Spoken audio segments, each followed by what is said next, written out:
Boa tarde, pessoal. Sexta-feira, dia 2 de junho. Quase errei aqui, Gursman. Dia 2 de junho.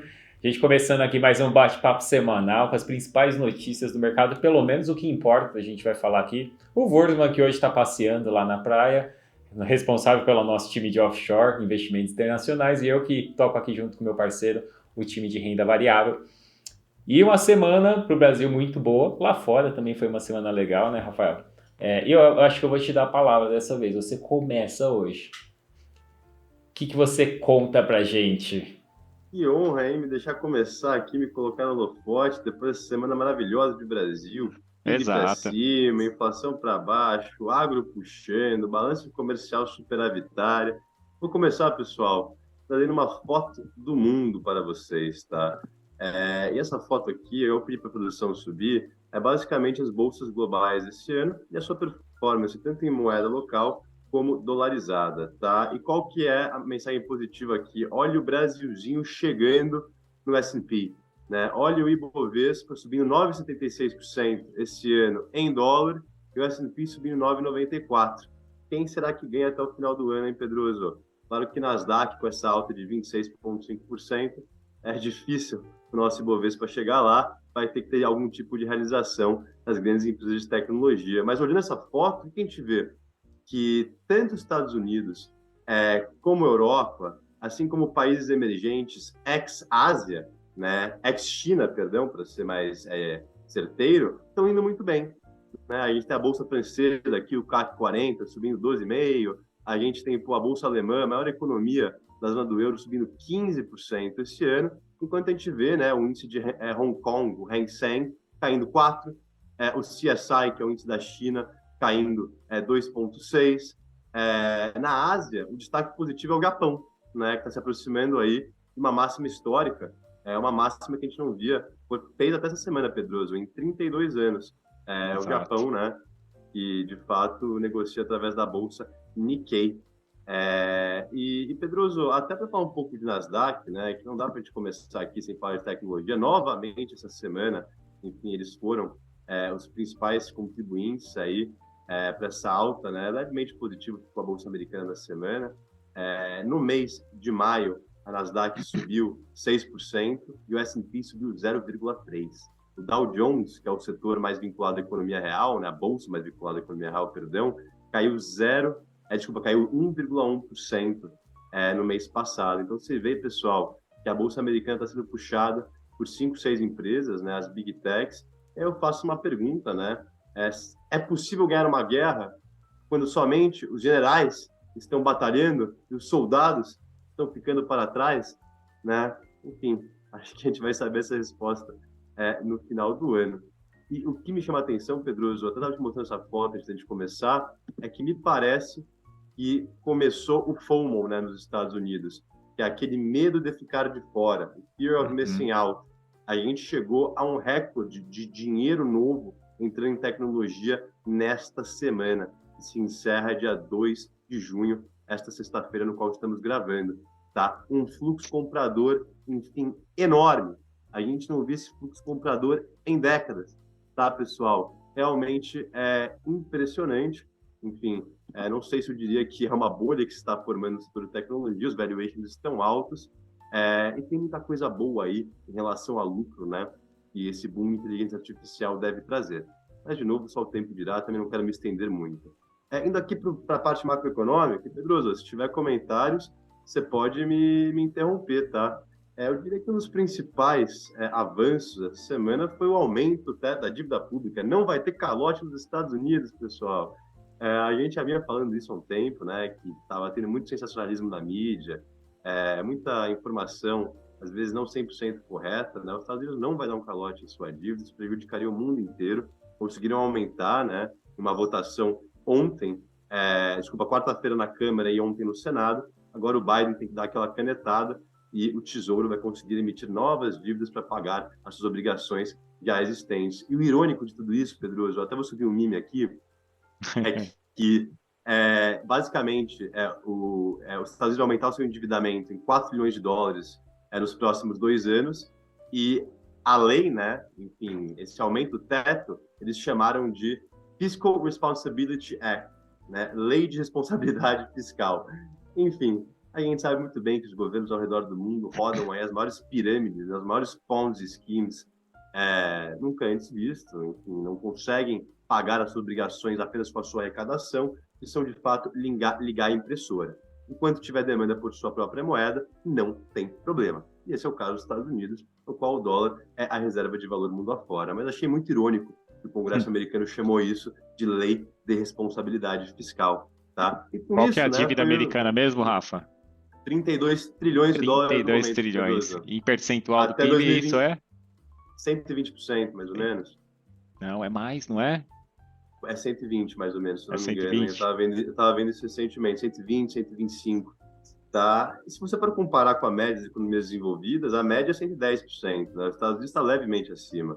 Tem umas Você exceções, né? pega, você pega Japão, enfim, mais endividado, você pega Europa, mais endividado. Enfim, não é uma fotografia bonita, né? A gente sabe que os Estados Unidos está rodando um déficit de conta corrente há um bom tempo, né? E eles precisam, de alguma forma, criar uma trajetória mais sustentável ao que tem de redução de gastos. E até, Pedroso, notícia interessante, eu sei que você vai dar uma brincada aqui, então vou deixar você falar. Jamie Dimon para presidente dos Estados Unidos, pessoal. É isso que o Bill Ackman, um dos maiores gestores da atualidade, quer. Quem que é Jamie Dimon? Jamie Dimon é o CEO do JP Morgan. Ele atua na cadeira executiva, né, alto escalão ali do banco, desde 2005. Estava à frente na crise de 2008. É um cara adorado tanto por republicanos quanto por democratas. Ele tem uma posição bastante centrista, né? E numa entrevista que ele estava conduzindo, o Dimon estava na China essa semana, né? Junto com Elon Musk, enfim, alguns outros líderes aí de indústria. E teve a conferência anual do JP Morgan, né? Que acontece uma vez por ano na China. E quando perguntaram para ele, pô, o que você se vê fazendo, né? Quando você sair do JP Morgan, ele deu a entender que ele gostaria de ocupar aí um cargo público, né? E aí já chegou muita especulação de que será que ele pode virar, né, aí o concorrente do Joe Biden para definir a chapa democrata. Lembrando aqui, pessoal, a eleição dos Estados Unidos é em novembro do ano que vem.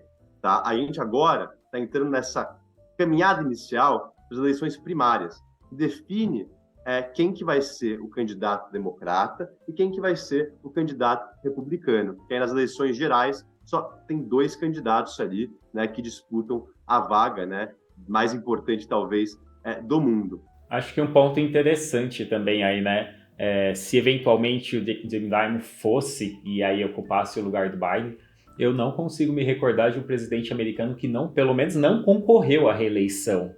Isso mostra que, de fato, o Biden tá bastante fraco, considerando o momento. Ele tá fraco, e é bom que você falou isso, que ontem ele caiu de novo, tá? Caiu. Só que agora de verdade. E foi muito feio, enfim, foi triste, né, pra falar a verdade, porque foi uma cerimônia da Força Aérea Americana. Ele tinha feito um discurso ali que foi julgado fraco, e aí, saindo do pódio, ele tomou um tombo, tropeçou, e foi feio o tombo, tá, pessoal? Ele se encontra super bem, enfim, não machucou nada sério, mas como que a imagem dos Estados Unidos fica, né, mundo afora, com um líder considerado fraco, especialmente quando a gente está vendo aí tensões geopolíticas que, no meu ver, são muito mais agressivas do que a mídia hoje nos mostra. Tá? Eu acho que a situação geopolítica está pior do que a gente realmente imagina. Só queria trazer essa questão do Jamie Dimon realmente por curiosidade, né? Enfim, seria interessante se ele concorresse, não sei se vai ser essa eleição, mas o Bill Ackman, que é um craque de mercado, falou que ele é o cara para gerenciar a economia americana, adorado por seus funcionários, já ganhou diversas vezes, né, o prêmio de melhor banqueiro do mundo, o JP Morgan já ganhou diversas vezes o prêmio de melhor banco do mundo também, então, ao que tange gestão, não podemos falar que o cara é fraco, né, Pedroso? Eu sei que você vai falar que ele é o Dória brasileiro, né? Eu ia falar isso, você falou da piada, né? Eu falei aqui no escritório que o Dimon é o Dória dos Estados Unidos. Aí eles quase apanhei aqui. Se o Dória tivesse um patrimônio de 2 bilhões de dólares, né? Até Ele é o Setúbal americano. Setúbal pode ser. Tá ali, tá mais perto dos 2 bilhões de dólares. E é um banqueiro também. O Dória eu achei triste para essa comparação, porque fiquei chateado com o nosso querido Pedroso. E agora, pessoal, indo para a parte, né, de juros, né, enfim, a mãe de todos os mercados, né, a renda fixa nos Estados Unidos, essa semana o que aconteceu, tá? A gente teve alguns dirigentes do Fed especialmente na quarta-feira, falando o seguinte: são membros votantes do FOMC, que é o cupom de lá. Eu considero pular a alta de junho, né? Vamos manter, mas em vez de falar a palavra pausar, eles estão dando a palavra pular, skip em inglês. Ou seja, eles deixam em aberto, né, possíveis altas das próximas reuniões. Por que alguns dirigentes do Fed estão com essa cabeça? Porque se eles pulam, eles têm mais tempo para tomar uma decisão assertiva, né, com mais dados ali, enfim, chegando em relação à atividade e inflação, né? E quando a gente fala de dados, até o mercado precificou como consenso 65% de chance para uma manutenção de juros nos Estados Unidos. Então, a gente está falando de um juros em 5 a 5,25 na reunião do dia 14 de junho. Tá? Semana passada, o consenso era que ia ter um aumento de 25 pontos base. Depois de diversos Fed speakers falarem duro, depois de dados, né, o que tem de atividade, revisão de PIB, enfim, e por aí vai, mais fortes do que o esperado. E essa semana, prometo que eu vou acabar aqui, Pedroso, o que ficou no holofote mesmo foram dados do mercado de trabalho, né? Dados que, se você olha direita, esquerda, reto, tudo muito forte. Terça-feira saiu o JOLTS, até vamos subir aqui o gráfico do JOLTS, né, que é o relatório que mostra a demanda por mão de obra, quantas vagas em aberto tem nos Estados Unidos. A gente está falando que veio bem acima do esperado, tem mais de 10 milhões de vagas em aberto nos Estados Unidos. Quando a gente faz aquele ratio, né, aquela proporção de vagas em aberto por desempregado, a gente está falando que tem 1,8, né, vagas para cada desempregado. Então, o mercado de trabalho muito apertado, que, em tese, cria uma pressão na inflação salarial. Tá? Aí a gente teve o relatório ADP, que é basicamente a folha de pagamento do setor privado nos Estados Unidos. A gente viu uma adição aí de mais de 250 mil postos, né, bem acima do esperado também. E, por fim, hoje, sexta-feira, eu diria que veio a mãe aí, né, de todos os indicadores econômicos, o payroll, o relatório de emprego do cidadão urbano americano. E veio quente pra caramba, hein, Pedroso? Enfim, expectativa de 190 mil postos criados, veio 379. Veio muito forte. Mas mesmo assim, Pedroso, o mercado engatou uma quinta e foi embora. Né? Agora eu estou vendo que a Nasdaq está subindo 2%, a S&P está subindo 1,5%. Por que isso, Pedroso? Sabe explicar? Porque eu vou perguntar para você, tá? Porque hoje eu estava vendo CNBC e Bloomberg, logo quando saiu, às 10h30 da manhã, horário de Brasília, esse relatório, né? E a galera estava perdidinha, tá? Por que isso? Porque os empregos criados vieram acima, a taxa de desemprego subiu. Como é que sobe a taxa de desemprego quando tem mais emprego, né, de fato sendo criado do que a expectativa? E a inflação salarial veio ali em linha, né, levemente abaixo e suavizou o tom. Qual que é a sua interpretação frente a isso? Porque o cara da Bloomberg estava se enrolando todo, cara. Cara, eu vou te confessar que eu não consegui entender. Eu ainda tava absorvendo essa informação porque, de fato, estava vendo o mercado subir muito lá fora. E o dado não condiz, principalmente com o cenário que a gente tem aí, né? O próprio dirigente que falou essa semana falou que ele poderia mudar de opinião dependendo do payroll, e o payroll foi muito forte. E me fala, o que acontece, Rafa?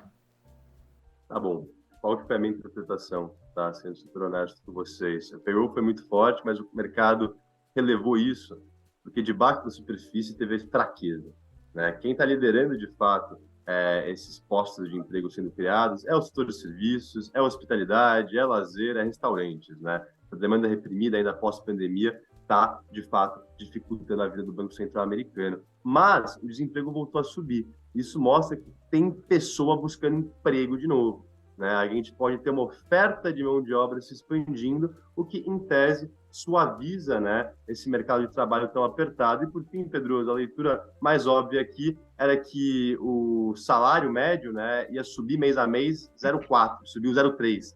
Né? Então, veio abaixo da expectativa. Quando a gente faz os últimos 12 meses, tem uma alta de 4,3, a expectativa era, de fato, 4,4. Né? E o payroll, pessoal, tem sido uma bagunça. Tá? Os economistas não estão conseguindo acertar essas previsões, porque toda vez tem desvios padrões aí incríveis ao que tem a diferença entre o esperado e a realidade, né? E também não pode esquecer, Pedroso, que nos últimos meses veio uma leitura fortíssima e depois foi revisada para baixo, né? A gente viu essa tendência já. Então, o que o mercado está falando? Cara, esse payroll está errado, né? A galera não está conseguindo à mesa acertar esse número. Não acho que é isso, de fato, 100% verdade. né? Essa é a minha leitura, tá, Pedroso? E para finalizar, aí eu vou jogar para você. Já falei para finalizar várias vezes, né? Que eu fico empolgado aqui e vou falando. Mas queria entrar nesse âmbito corporativo um pouquinho. Ontem, o Mark Zuckerberg, ele divulgou ali o seu novo headset de realidade virtual, né? A Facebook vai vender o Meta Quest 3, que é principalmente ali para gaming, né? A produção vai subir uma fotinho aqui, você vê que tem ali um baita capacetinho, né? Menor que o Meta Quest 2. Eu nunca usei, não entendo muito de tecnologia. O mercado gostou, a ação do Facebook subiu 2% ontem, quinta-feira, né? Especialmente depois que o Mark Zuckerberg falou. Mas onde eu quero chegar? Segunda-feira, dia 5 de junho, anotem essa data. Aparentemente, a Apple vai introduzir o seu produto mais cobiçado desde a introdução do Apple Watch em 2014. Seu novo headset de realidade aumentada. Ninguém sabe como vai ser, se de fato vai ser um óculos igual ao meu, algo mais leve para você usar no dia a dia, integrar com o seu iPad, com o seu iPhone, com o seu Apple TV. Galera, aparentemente, finalmente vem. Tá? A gente ouviu especulações frente a isso há anos. Eu escuto isso desde 2020, né? Que eles vão lançar um carro, vão lançar um headset de realidade aumentada, um óculos, né? Mas estão falando que na segunda-feira, que é quando o Tim Cook vai fazer sua conferência anual, né? De novos produtos, enfim, planos e etc., vai vir esse grande feito. Pedroso, tá contigo a bola. E Brasil? Então vamos começar agora com o Brasil, né? Semana foi uma semana boa aqui para o mercado local. A gente começou a semana com o Boletim Focus, já mostrando a mesma tendência que eu venho explicando nas últimas semanas. Inflação caindo e PIB subindo. A grande preocupação do mercado até então era de que esse movimento de deflação ele estava relacionado à queda de preço de commodity, mas ao mesmo tempo a alta do PIB ela estava relacionada à expansão fiscal, poderia trazer um risco, né, de elevação de inflação mais à frente. Aí na semana nós tivemos o dado do IGPM, o IGPM foi negativo, então isso foi positivo, o IGPM veio com 1,84% de deflação, o mercado estava esperando menos do que isso, no ano o IGPM já caiu 4,47%, portanto o IGPM ele tem uma composição muito maior de commodities dentro dele, então tanto agrícola, minério, por exemplo, então o IGPM ele tende a ser mais volátil, mas essa queda do IGPM, ela normalmente é um prenúncio ali do que pode vir nos outros índices, né? No caso, no IPCA. E aí, ontem, nós tivemos o dado do PIB. E o que era para ser um dado do jeito que saiu não tão positivo, porque a gente pensa, poxa, PIB crescer é bom, mas o mercado está preocupado que essa expansão fiscal traga um crescimento que aumente a demanda, impacte a inflação e que o Banco Central não vai cair os juros. Mas o que veio de PIB foi um PIB que trouxe uma alta muito relevante do setor agro. Então a gente viu o setor agro subir de forma muito relevante e o setor industrial ele caiu 0,1%. Então basicamente o setor de serviços também subiu 0,6%, que foi mais ou menos em linha. Mas quem puxou de fato PIB foi o setor agro, que subiu 21,6%. Tem ali um efeito sazonal, ano passado no mesmo período a gente teve um problema nas safras, mas, de qualquer forma, esse é o maior crescimento que já foi registrado no setor desde 1996. E aí a leitura do mercado foi, PIB explodiu, né? Só que essa alta do PIB relacionada ao setor agro era deflacionária, porque isso quer dizer que está tendo aumento da produção de alimentos. E se está tendo aumento de produção de alimentos, eu vou ter ali mais oferta de alimentos, de grãos, enfim, no geral, e automaticamente a gente tem uma deflação ali da parte de alimentos. E aí, também, somando a isso, nós tivemos no mesmo dia a balança comercial, que também foi melhor do que o esperado, provando ali que, de fato, o setor agro ele é muito relevante para a economia. A gente é um grande exportador de grãos, de commodity agrícola. Então, tem duas leituras, né? Primeiro, a positiva para o mercado é muito positivo o que aconteceu. Segunda, a gente está vendo um Brasil cada vez mais desindustrializado, cada vez mais dependente de commodities básicas, o que, na minha opinião, no longo prazo não é uma grande vitória, não. Vai depender, lógico, muito das políticas daqui para frente. E aí, no dia... Uma dúvida aqui, o agro é 30% do PIB brasileiro? Dá um pouquinho mais de 30%. Um pouquinho mais de 30%, né? Então é super relevante, né? Talvez muito relevante. O principal, eu acho que é o principal componente do PIB brasileiro. Depois de serviço, se eu não me engano, serviço é o principal. Perfeito. Então, no fim é isso. A agro vem se tornando cada vez mais relevante no mundo que precisa comer mais, né? A demanda por alimento, ela é crescente. A gente teve uma decisão lá atrás política de dar preferência para o setor agro, e aí você pode ter diferentes formas de visualizar isso. Você tem um lobby do setor muito grande, você tem uma bancada muito forte na Câmara. É muito importante o setor para a economia, mas ao mesmo tempo o Brasil industrializado também deveria ser uma prioridade para qualquer governo. Isso é minha visão. Mas no dia, o Ibovespa ele fechou com uma alta muito forte, né? O Ibovespa fechou com 2,06%, e o que ficou interessante ali foi que o volume foi altíssimo no dia, né? O Ibovespa teve volume de negociação de 32 bilhões. Pra você ter ideia, a média desse ano de volume está por volta de 21 bi. Então foi muito acima da média, e isso também provavelmente, a gente ainda não tem os dados, a B3 divulga isso com atraso de uns 2 dias, mas provavelmente aqui a gente teve uma entrada forte de investidor estrangeiro no mercado brasileiro ontem, depois desse dado. Então, o conjunto geral da obra a gente teve um dado muito positivo e que ajudou muito aqui a bolsa local, e que a gente está vendo isso como positivo. Aí tem um ponto, né? Banco Central, o próprio Roberto Campos Neto, a gente vai acompanhando as falas dele, ele está cada vez mais se mostrando tranquilo com relação à inflação. Ele já está dando sinalização que vai cair os juros, mas a próxima reunião provavelmente ainda não cai os juros, porque a gente tem uma reunião do Conselho Monetário Nacional que vai ser no finalzinho desse mês. Então provavelmente o Roberto Campos Neto vai esperar essa reunião, já que ninguém sabe ali se vai ser proposta a alteração da meta de inflação. Já tem alguma prévia do que poderia acontecer, mas o mercado hoje espera que teremos o primeiro corte de juros a partir de agosto, de 0,25%. E aí a vantagem né, o Banco Central mais duro está controlando as expectativas, então a partir desse corte temos a possibilidade de ver uma aceleração mais rápida do que o mercado está esperando de corte de juros.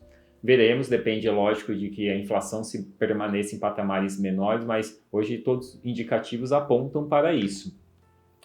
Aí, só finalizando aqui a semana no Brasil, a gente teve 2 dados de emprego. Você estava falando dos dados de empregos lá, a gente teve 2 dados importantes, que foi o CAGED e o PNAD, né? O CAGED ele mostra a criação de vagas de emprego, foi menor do que o esperado, foi 180 mil vagas, o mercado esperava por volta de 204 mil vagas criadas. E o PNAD mostrou também uma desaceleração no mercado de trabalho, mostrando aumento ali do desemprego no geral. E aí qual que é a leitura que fica, né?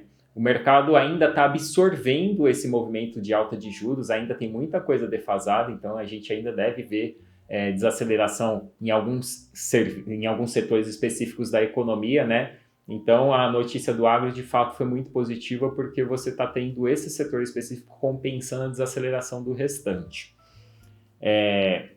Aí outro ponto importante aqui para comentar, né? O Lula, a Câmara no geral, os deputados, eles estão muito pé da vida com o Lula, muito pela articulação política, né?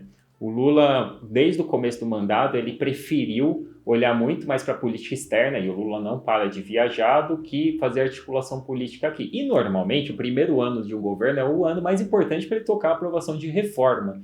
Ninguém ainda está pensando em eleição, é o ano que está tudo mais fácil.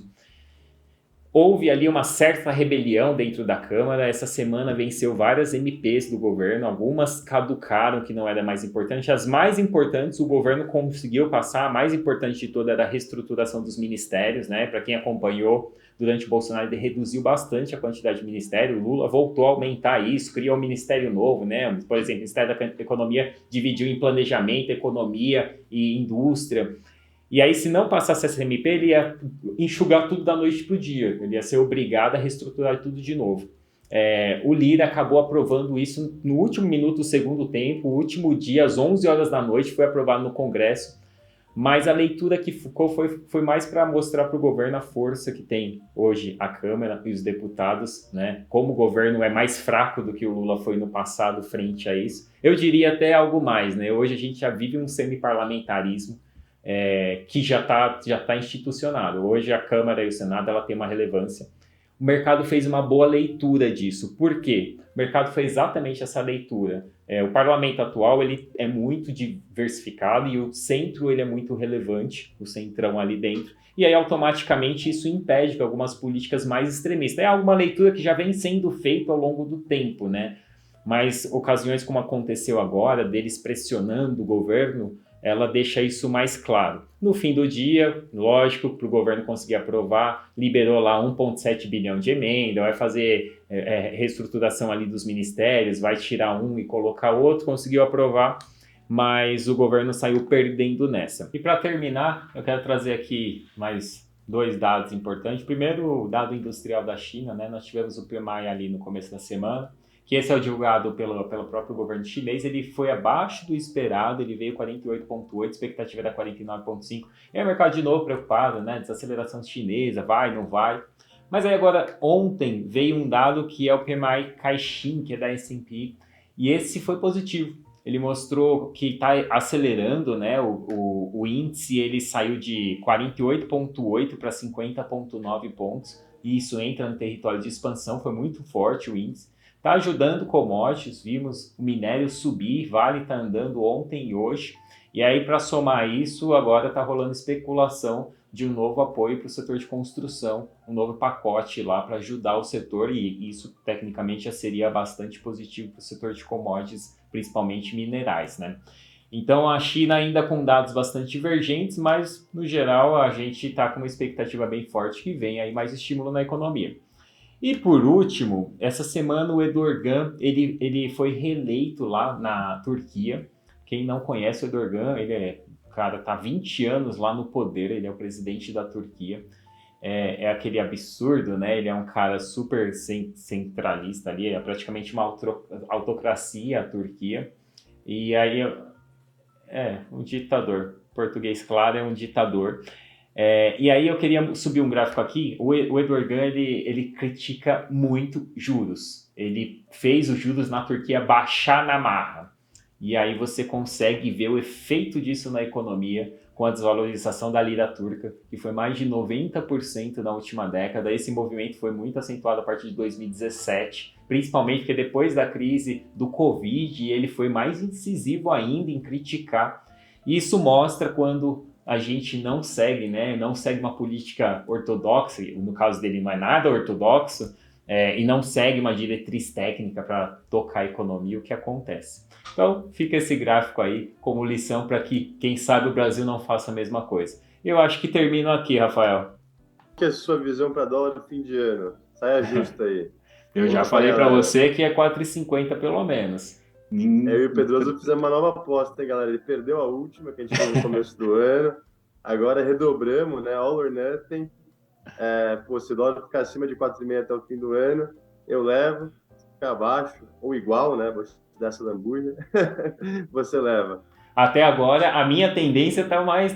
eu estou seguindo a minha tendência. Eu tinha comentado que era uma aposta para o final do ano. A gente acabou chegando ali no acordo de fazer no meio do ano. Mas, de fato, eu ainda acredito que temos um cenário que vai ser mais positivo para o Brasil, por N motivos, mas para emergente no geral, e um cenário que Estados Unidos vai ter um crescimento mais lento, ainda com um cenário de inflação talvez até maior do que a gente vai ver aqui internamente, como já está acontecendo, né? A gente está com inflação menor no Brasil do que lá. Veremos. Né, Pedroso? Virou meio que consenso essa queda do dólar, né? Por todo gestor que a gente fala, é dólar para baixo, né? E eu acho que o mais simbólico foi a Verde, né? A qual o Stuberger é o capitão lá, comentando no otimismo de Brasil. Fazia tempo que a gente não ouvia ele falar. Eu previ que o dólar ia cair. Antes do Luiz Stuberger já falava. Tá todo mundo falando isso agora? Sim, pô? Agora tá todo mundo apostando num cenário de valorização do real. Essa semana, os amigos meus me ligaram falando que queriam investir em Bolsa Brasileira. Quase vendi algumas ações que eu tinha, que eles nem sabem o que é Bolsa, né? Amigos ali de startup, etc. Eram antenados com o mercado financeiro. Falaram, tá bom para investir, né? Vamos comprar umas ações. Não sei, pessoal. Mas um ótimo final de semana a todos, hein? É isso, pessoal. Tchau, um ótimo final de semana a todos. Até a próxima semana.